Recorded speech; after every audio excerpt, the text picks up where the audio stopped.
20. The Kick Me Generation. Remember how in the early grades of grammar school some pranksters liked to pin a note on an unsuspecting student which read, "Kick me" or "pinch me"? It was a silly little trick and it never really accomplished much except to leave the victim mildly annoyed or embarrassed. But what shall we say of people who in effect pin a "kick me" sign on themselves? We are surrounded by such people today who are begging for trouble. There are more than a few high school and college students who are asking to be kicked. They are insolent towards their parents, contemptuous of everything their father represents, yet greedy for his money, and they do everything possible to provoke trouble. Their whole life seems to be planned to aggravate other people so that they can then complain about being misunderstood. Then too, we have many Negro leaders who do everything that their imagination can conceive of to be offensive to whites and blacks alike.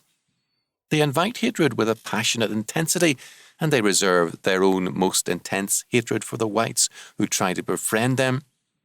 They are more than asking, they are begging to be kicked.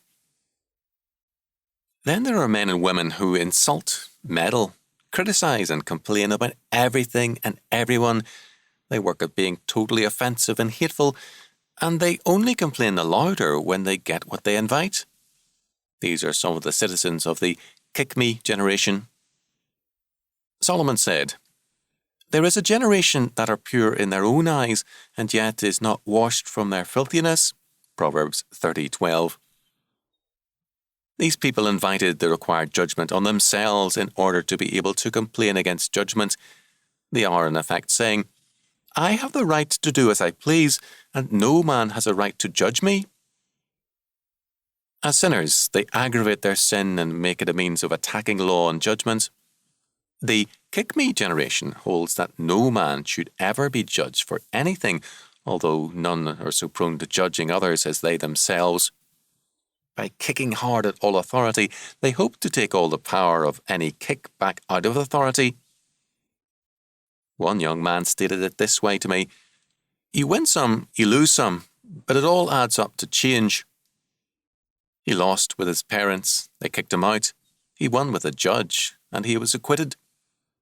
Because he was both intelligent and talented, he won with his teachers, professors, and friends. He lost finally with the one person who never misses any challenge, God. He flouted every law he could, but the kick in God's law put him into a grave at mid-20.